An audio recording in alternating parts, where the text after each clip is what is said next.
All right, everybody. Welcome back to another episode of Precious Taya Studios with Precious Taya, where I am doing videos on life hacks and advice that could be relevant to you at any point in time or for a friend. So please feel free to subscribe to this series. Subscribe to me to see this series and share these videos with friends who you think relate to the content that's in them, okay?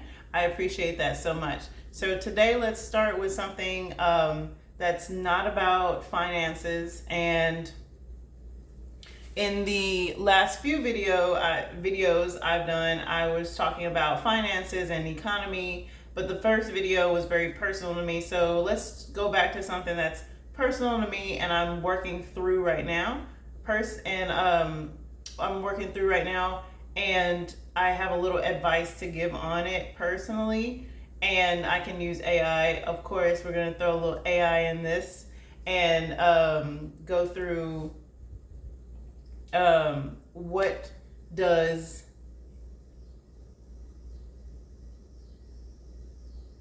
impostor syndrome mean? Okay. So I wanted to make sure I said it all the way out because I just made this video and I realized that I was saying the word country because I'm from the country, and I was saying it imposture, like your posture, but I wanted to say impostor, so that it was very clear what I was saying in this video. Okay, so I make mistakes, no big deal. Shoot the video again. All right, so let's go through. And in the first video I wanted to explain to you guys the importance of words, because the words that we speak have such a weight to it. They're studying in science the weight of words and how that actually affects our livelihood right now. So this is something that's been brought to science, and it's been something that was seen as ancient, and we can get into how words bend our reality in a video. We'll do like a video of how words bend our reality. But let's go through some dictionary terms on what we're talking about today, which is imposter syndrome.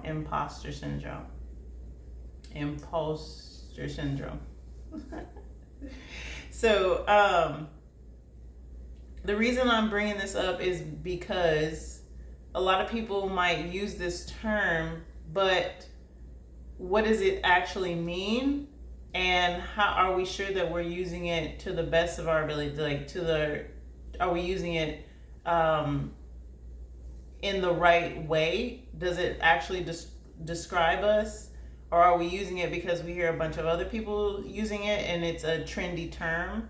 And I want to bring light to things that are like trendy, but sometimes need to have the definition articulated, so that we really know what it means, So just like job hopping, or what is religious trauma, like these like terms that we use, what do they really mean?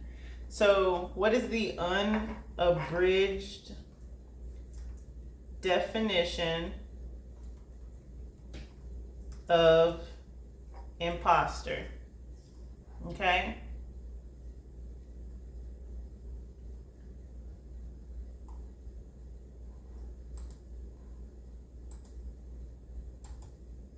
And then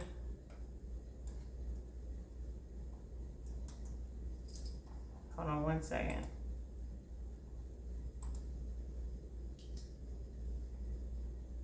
Impostor. Okay. So,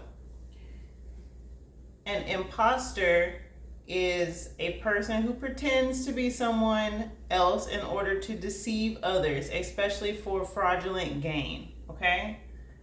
Number 2, someone who assumes false identity or title for the purpose of deception. All right. What we're looking for here are terms that are repeated so that we can get the context of the word like fully, okay? An individual who engages in intentional misrepresentation of their skills, accomplishments, or qualifications to gain an advantage or access to something that they are not entitled to. A person who presents themselves as something that they are not, often to infiltrate a group or organization. Okay, so I think that it's very clear here that, hold on. Impostor. I just wanted to do that every time now. Impostor. That an imposter is someone who's out to deceive. I think that that's very clear based on these unabridged definitions of the word imposter, okay? So let's look up the word syndrome.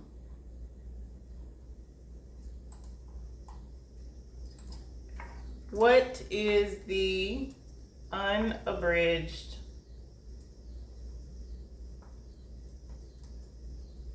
definition of syndrome? Okay. All right. In medicine and psychology, a group of signs and symptoms that occur together and characterize a specific disorder, disease, or abnormality. Okay? A set of concurrent things, events, or circumstances that typically characterize or indicate a particular problem, condition, or physiological state. Okay. Key word there twice was characterize. All right. So the character of something. Okay. From the Greek word syndrome, meaning concurrence, together, running. So running together. That one's a little strange. How we even got this word might be a little strange, but roll with me here, okay? Together, running. Yeah. If it's something that's together, if it's going in the same way together, it can be characterized. Does that make sense? So now, if that makes sense, let's continue. Now, in genetics, a group of characteristics that occur together as a result of a single genetic defect or a specific chromosomal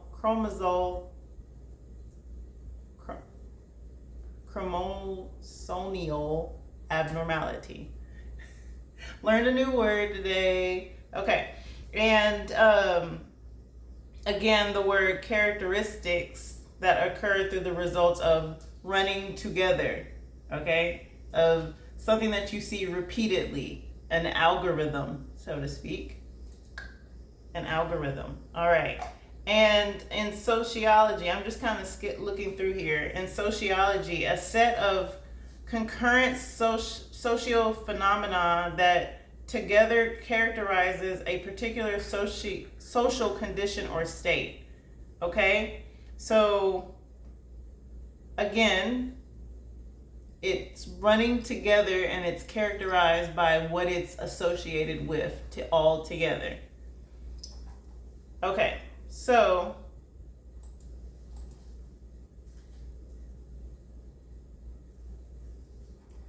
hold on one moment. I'm going to switch to another AI.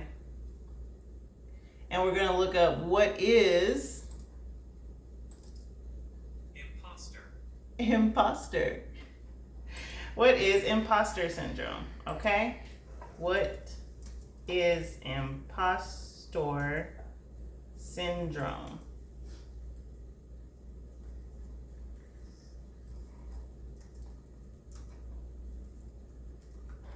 Okay.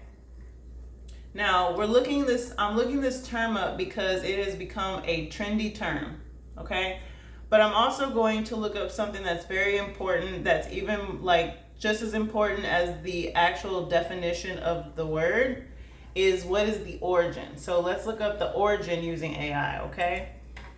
What is the origin of the term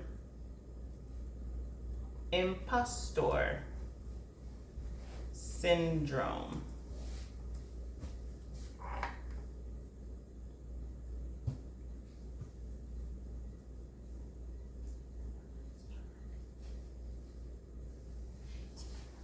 All right. I'm in love with this. All right, so I'm gonna get this a little closer so I can like read it out loud, okay? And you guys get to see the back of my computer right now. It will change soon, but you know, right now I love it. Okay. Anyways, first coined in 1978. So for some reason we're using it like it's brand new, but it was coined in 1978 by psychologists Pauline Clance and Susan Eames. Hold on one second.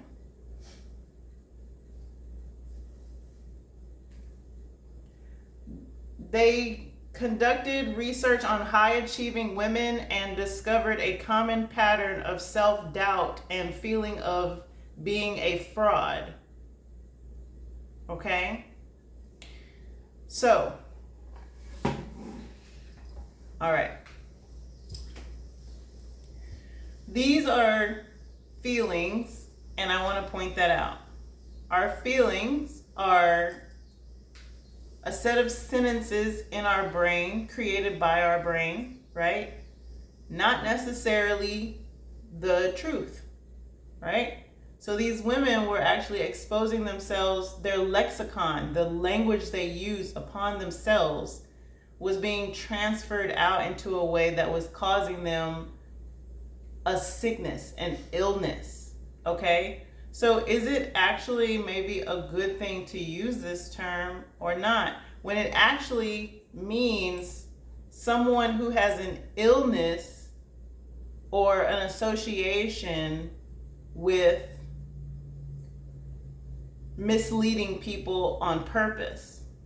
So these women, I don't think that they were trying to mislead people on purpose. I think that they were just successful women, but they felt like their career was fraudulent in some shape, form, or fashion, right?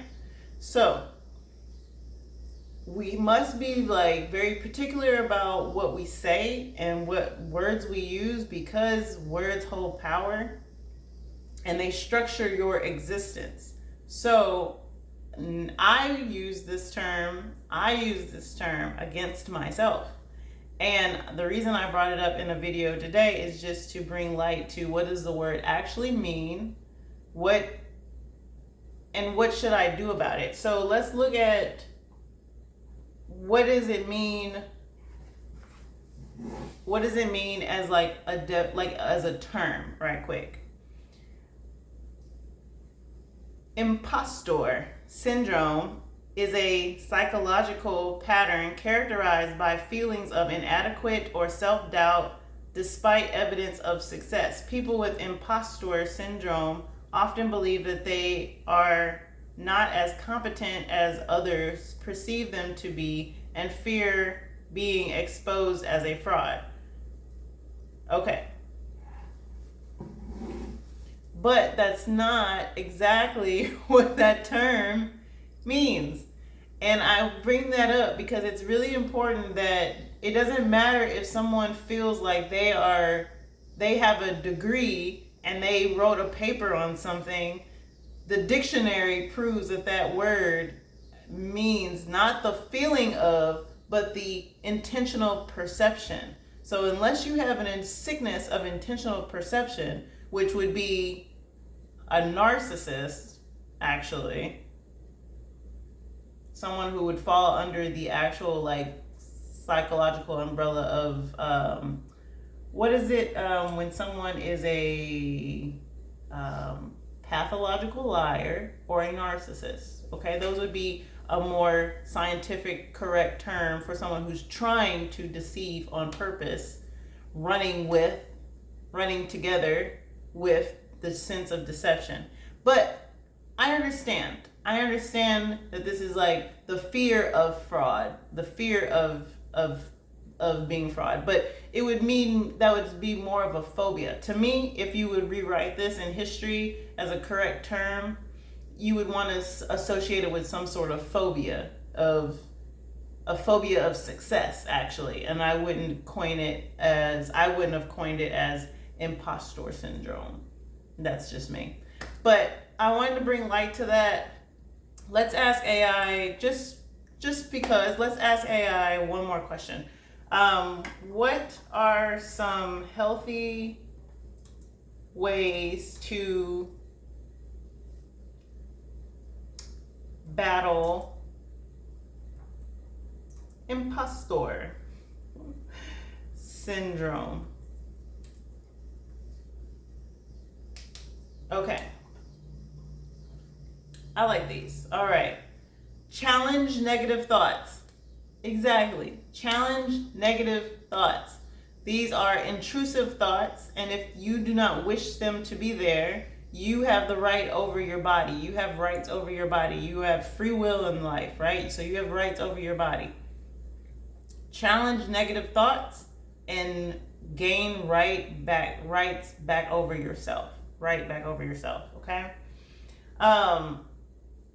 So the sentence here is identify and challenge negative thoughts about your abilities. Replace them with positive affirmations. Change the words that you say about yourself. Practice self-compassion. That's pretty straightforward.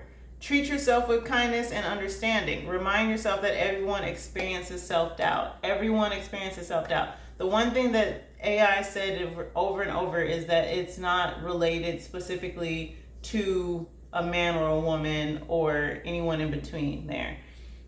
It wasn't something that I read off to you out loud, but it was something that I read on the screen. Was not related, not associated with any one type of person.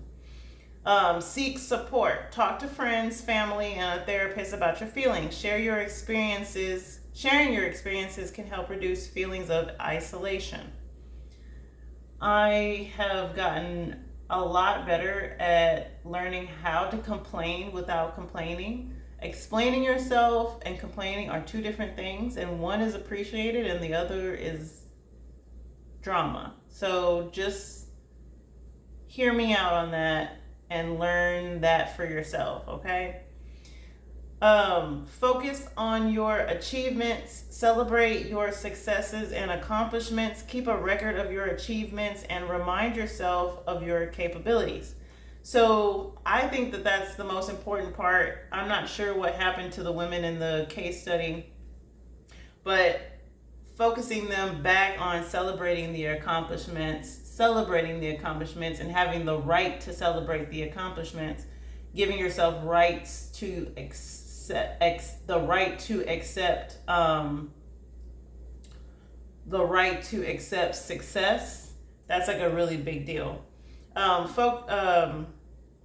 Set realistic goals. Okay, this is so important. This has helped me make it through every sense of depression, like anything. Setting realistic goals, having SMART goals. I think we need to do a video on SMART goals. Let me see if I can. Let me see if I can bring that up right quick here.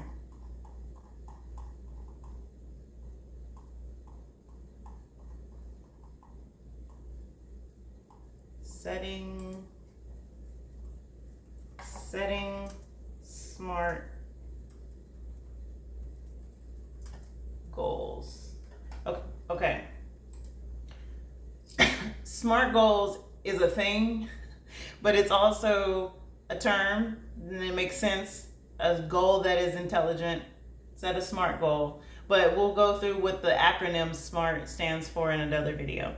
I think I'll do that video tomorrow. But setting realistic goals, it's a way to set yourself up to not fail. It's setting yourself up to not fail. It's totally it's important to take risk and have risk tolerance in life, to try new things. It's very important. But setting realistic goals as well helps you balance wisdom with truth at the same time. So take big risks, but make a plan, for example, like plan things out all the way. Learn to accept imperfections. That's a tough one. Most of the people that face this syndrome struggle with perfectionism. You're looking at someone. If I didn't create, I wouldn't have even started on this series had I not created a SMART goal first that gave me permission to start this project. Okay, and I dwelled on it for a very long time, but I finally found the perfect excuse to get started, and I set a SMART goal. And again, setting realistic goals instead of being fearful that something won't work out, or taking such a risk that it causes drama later on. You got to get the balance between those.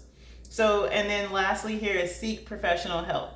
Okay, seek professional help. Just so simple. Seek professional help. Go to that therapist. I hope one day to get these videos sponsored by some sort of like professional help. But make sure you take accountability for yourself and do what you need to do. So that is my video on, wait, I'm going to do it again. Impostor syndrome. So thank you for joining me on another episode of Time with Precious Taya, whatever. And my 100-day challenge, where I'm creating advice and life hack videos for you guys using AI for the greater good. And leave a comment below with any ideas that you have for these videos, any questions that you have, something that I could look up and share with the community, okay? Follow along and subscribe if you would like to be a part of that community, and share these videos with people that you think have imposter syndrome and need help moving through that, or are struggling with finances, or trying to buy a house. Check out my other videos and share those videos with them, okay? So thanks again for joining. See you tomorrow, and peace.